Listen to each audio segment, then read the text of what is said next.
Well, good afternoon. My name is Andrew Campanelli. I'm an attorney. I've been a litigation attorney for a little over 30 years. I handle many types of litigation, but also have a focus on the Federal Telecommunications Act of 1996 and the ability of local governments to regulate the placement, modification, and construction of wireless facilities throughout the country.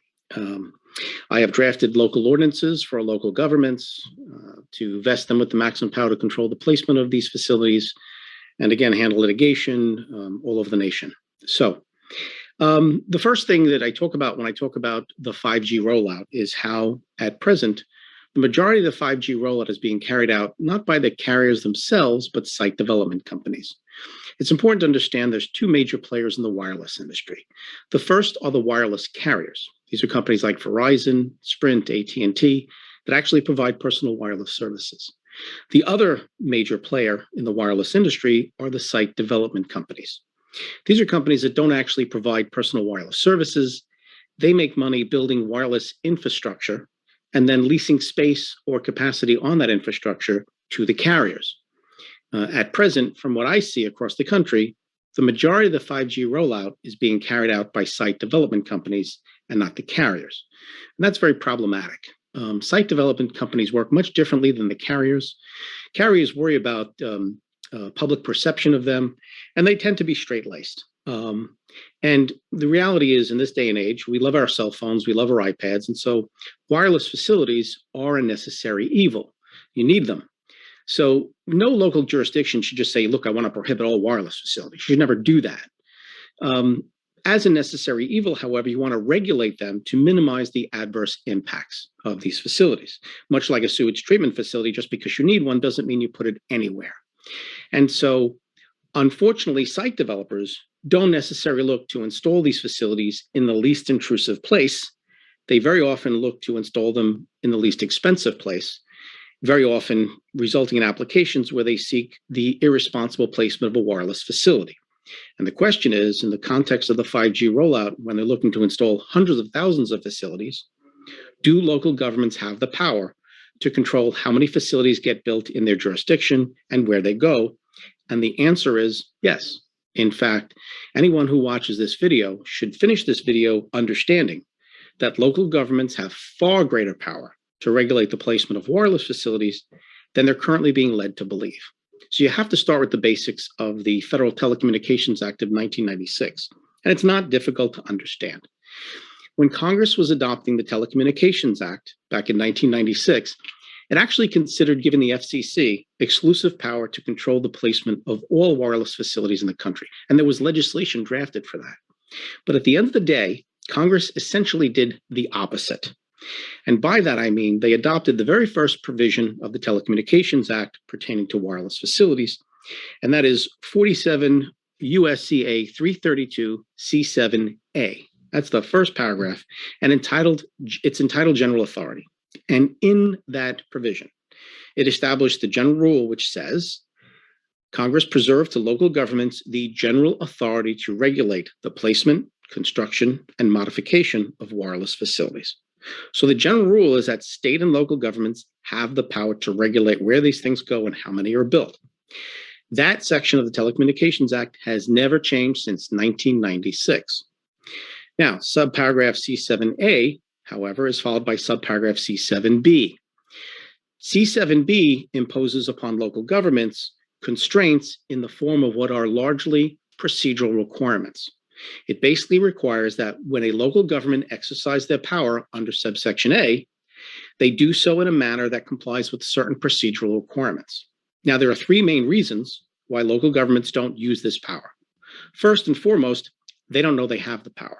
That's the problem, number one. Number two, they don't enact well-drafted local zoning ordinances with which they take hold of that power. And of equal import, they don't draft ordinances which incorporate procedural mechanisms and requirements, which make sure that when their local board decides an application and turns down a facility, they comply with the procedural requirements of the Telecommunications Act. And the third reason is they're following advice from local municipal attorneys, most of whom have no idea what they're talking about. And it's not their fault. There are two very good reasons why local municipal attorneys don't understand the Telecommunications Act and what it means for their clients, their municipalities. So let's start with the basics. Since 1996, sophisticated local governments have used the Telecommunications Act general authority to adopt and enforce smart planning provisions. What are they? Smart local zoning planning provisions are provisions designed to achieve three objectives simultaneously. The first is to enable carriers to saturate your jurisdiction with local wireless coverage. Again, everyone loves their smartphone, everyone loves their iPad. So you want companies like Verizon and AT&T and Sprint and T-Mobile to be able to provide wireless coverage.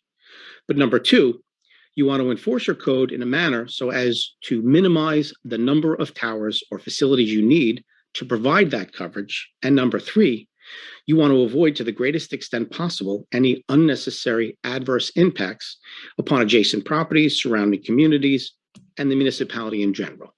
And so local governments since 1996 have adopted and enforced these smart planning provisions. Usually what they'll do is they'll adopt a code that's provision that says, okay, if you want to build a cell tower or a small cell or a distributed antenna system, you need to get a permit. Most common types of permits would be a use permit, special use permit, conditional use permit. And then in addition, they'll typically require them to obtain a site plan approval. And in some cases, depending upon the height of the facility or the setback involved, you may also need a variance. And so typically an applicant will file an application. It'll go for a public hearing before a planning board or a planning commission or a city council. And before the public hearing, notice will go out to nearby potentially affected residents and property owners. So they're afforded a meaningful opportunity to step up, come to the hearing, and voice whatever objections they may have. Now, the first step in using the power available is to adopt a code provision that says, okay, here you need a permit. And you set forth two important criteria in your code. The first is the limitations. What are the height limitations for a new tower? What are the setback requirements? What zoning districts are they permitted in? What zoning districts are they not permitted in? So those are the nuts and bolts of a zoning code provision for a permit for a wireless facility. But of equal import, a well-drafted ordinance will also codify the legislative intent. What's the reason for adopting that permit requirement? And it will say things like, we're adopting it because we want to protect against any unnecessary adverse impacts like adverse aesthetic impacts, reduction in property values, insufficient fall zones, things like that. And also avoiding unnecessary redundancy in wireless facilities. So you want, in the application process, to require the applicant to provide sufficient information to enable the local board to determine if the proposed location makes sense. Because if there are gaps in service or other deficiencies that require a new tower, you want to make sure that the proposed tower is going to fulfill that gap or remedy that gap. Because if not, then 6 months later, the applicant's coming back for another application for another facility. So what's happening in the realm of the 5G rollout? In the current 5G rollout going on across the United States, site development companies are seeking to install wireless facilities closer to homes than ever and in greater numbers than ever. And in doing so, they're trying to, very often, unfortunately, mislead local governments, either in the law which applies to their application, or even worse, the facts. I would say that in the applications I reviewed, probably 95% of the applications generally include false information or materially misleading information that have been submitted to the local government by the applicant. And again, a well-informed local government has the power to recognize when someone's trying to mislead them, and again, has the power to prevent the irresponsible placement of a wireless facility in their jurisdiction. So what are the most common issues? Well, when you adopt the code, you codify the grounds upon which an application can legally be denied. Now, what does that mean? So let's get into the procedural requirements of the Telecommunications Act. One of the procedural requirements of the Telecommunications Act says, if a local government denies an application for a wireless facility, the denial must be in a written decision and must be based upon substantial evidence. What does that mean? It means that they must issue a written decision. The decision denying the application must be based upon a legally permissible reason, and it must be based upon substantial evidence. What is substantial evidence? It's not what you think it is. Each circuit has their own definition, but usually it means more than a shred or iota of evidence. Just enough evidence that might support a reasonable mind coming to the conclusion that your board did. So usually these days, if a local government turns down an application for a wireless facility, and there's going to be an argument and a lawsuit filed by the applicant claiming that the applicant denied an application in a manner that violated the Telecommunications Act, the two most common causes of action or counts which they sue the local government for is a claim that the denial was not based upon substantial evidence, or alternatively, it was an effective prohibition. We can talk about that later. So as far as substantial evidence, part of the problem is that local zoning codes do not give the local boards the power to determine what substantial evidence is and how to get it. What does that mean? It's important to understand that the Telecommunications Act of 1996 does not give local governments grounds to deny applications for wireless facilities. The grounds have to come from your local zoning code. So you could say, for example, in your code, if the application for a conditional use permit goes before your planning commission, the planning commission can turn it down if it finds that the proposed installation will have a significant adverse impact, aesthetic impact on the next door neighbors. It might reduce their property values. It might have an insufficient fall zone. It'll affect a historic property or historic ridgeline, things like that. But the code should provide guidance to the local board to determine what evidence they want. And this goes across all the types of evidence. Because no matter what the applicant is claiming, whether it's claiming it won't have an adverse aesthetic impact, it won't reduce property values, or even worse, it's absolutely critical that this installation go in, because if not, there'll be an effective prohibition. Those are all questions of fact. And the only board that's supposed to decide those questions of fact is your local board. So number one, the board gets to decide each of these questions of fact. But if your code provides for it, the board also gets to determine what evidence to ask the applicant to produce to enable them to make that factual determination. And the board also has the power to weigh the evidence. So if there's evidence submitted by an applicant and the evidence looks wholly incredible, the board has the power to say, we don't find that evidence credible. The problem is, without guidance, the board has no understanding of what evidence to ask for. And in fact, there's some case law that says they can't even ask for the evidence unless your code says they can. So the substantial evidence situation involves one where the local board making the determination must make a written decision, must lay out the factual determinations it's making, should refer to the evidence in the record before it based upon which it made its decision. And of equal import, your code has to specifically provide that the board has the power to ask for that evidence, because there's a growing body of case law that says, unless your code specifically says that your board can ask for specific types of evidence, you can't turn down the applicant if the applicant refuses to produce it. So that's in the substantial evidence section. Now, the biggest battle going on is over the effective prohibition. And let's talk about that. One of the other restrictions that the Telecommunications Act imposes upon local governments is, it says, a local government cannot prohibit or effectively prohibit the provision of personal wireless services. This gets most local governments into trouble because they have no idea how to deal with this. Now, when the Telecommunications Act was first adopted in 1996 and local governments started turning down applications for new cell towers, it took no time at all for the wireless companies to start filing federal lawsuits and claiming every single time there was a denial, it constituted an effective prohibition. And it took only 2 years for these cases to go up to the US Courts of Appeals. And all of the courts of appeals across the country essentially came up with a similar test. And the test was, for an applicant to claim that a denial of their specific application for a wireless facility constituted an effective prohibition and thus violated the Federal Telecommunications Act of 1996, they have to prove two things.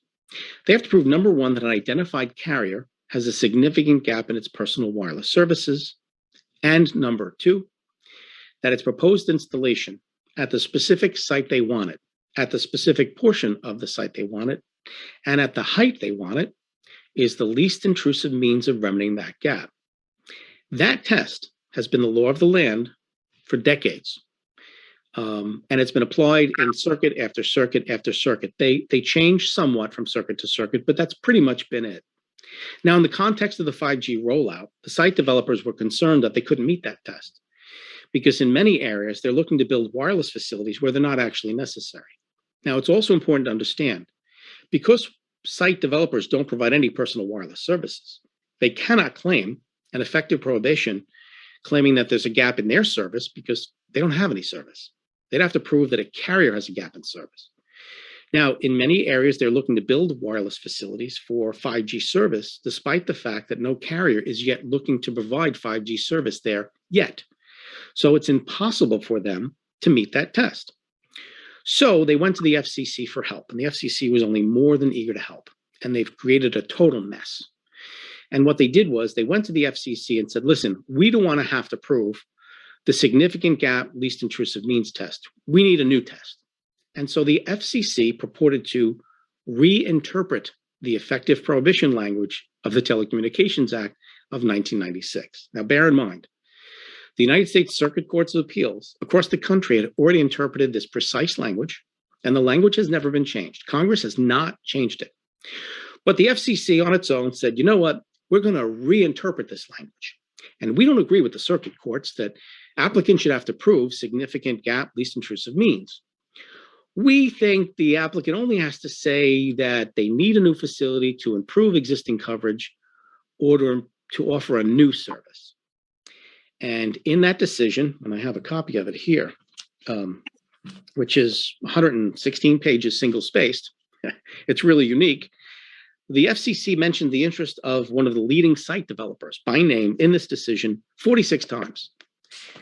What it didn't mention was the interest of local governments or the balancing of interests that the Telecommunications Act was designed to achieve, not once, not once.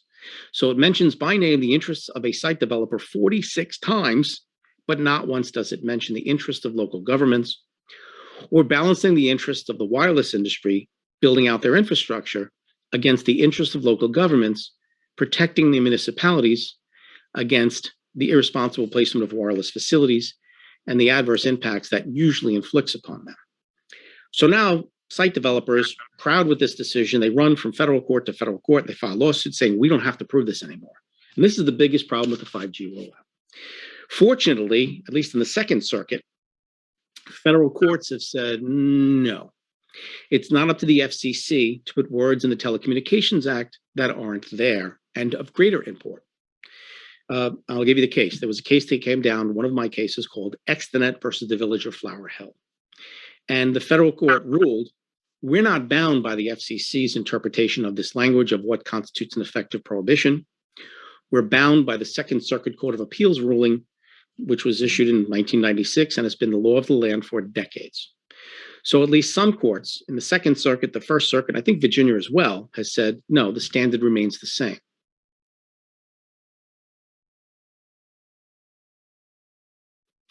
By contrast, in the Ninth Circuit said, well, they kind of punted.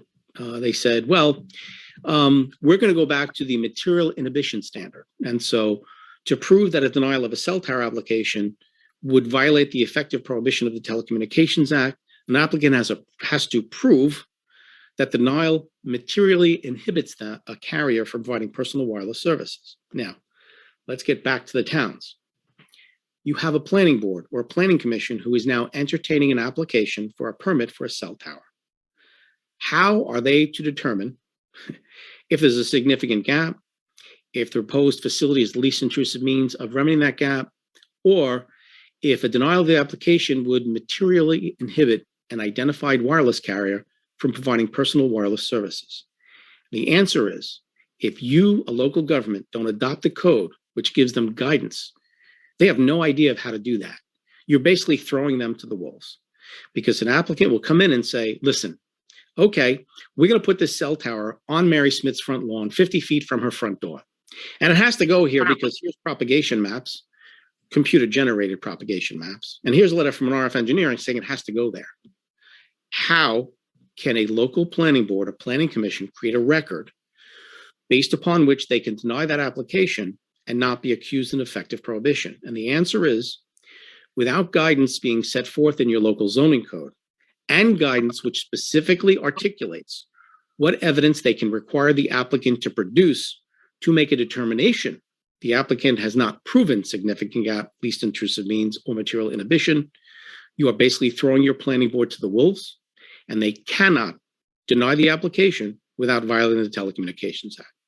Gaps like that in local zoning codes, I call fatal gaps. The reason I call them fatal gaps is 95% of your code can be outstanding, the finest piece of drafting work ever done by an attorney. But if 5% has a gap, that gap can be exploited by any sophisticated site developer who is then able to basically come into your town, county, or village and ram a wireless facility down your throat anywhere they want to put it. And this is what's going on across the country. They're threatening local governments, they're intimidating local governments, they're misleading local governments, all because the local government, number one, didn't adopt a code provision which not only gives them the power to regulate these facilities, but gives them the guidance they need to ensure that when they do deny an application and they do exercise the powers preserved to them by Congress, they do so in a manner that complies with the procedural requirements of the Telecommunications Act. You can't expect your planning board or planning commission to comply with procedural requirements when they don't know they exist. And that is the major flaw in the vast majority of wireless ordinances across the entire United States. Now, apart from that is the problem with false applications and false materials. I have to use this term, the sleaze factor these days in the 5G rollout is just off the charts. You have site developers that are racing with each other to build as many facilities as quickly as they can, to bowl over local jurisdictions as fast as they can, to do it as cheaply as possible.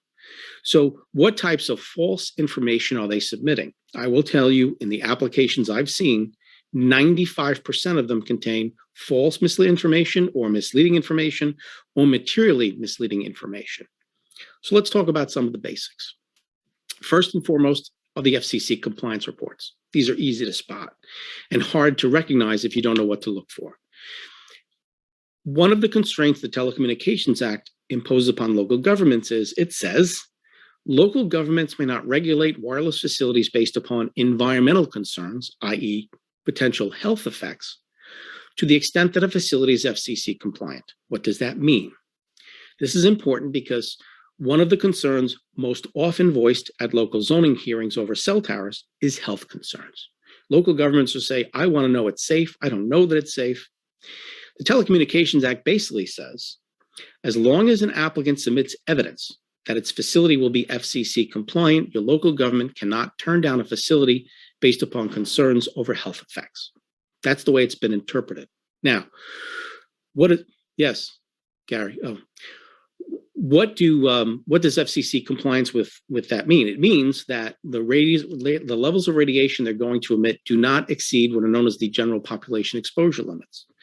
The problem is very often they submit false FCC compliance reports.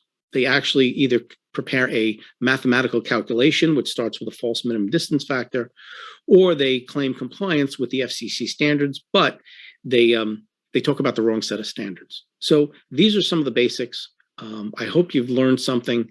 It is important to speak to your local authorities to make sure they understand these issues and that they adopt a code which will give them the power that's available to them to control the placement of wireless facilities. Again, my name is Andrew Campanelli. I'm an attorney. If anyone has direct questions, any local governments, I love to help local governments. My direct number is 516-746-1600, and I'm available for counsel for all local governments across the entire United States. So thanks for watching. I hope it was informative. I hope you learned something, and I hope that local governments will use this information to prevent the irresponsible placement of wireless facilities and protect their citizens and their communities to the extent federal law absolutely empowers them to do so. Thank you very much.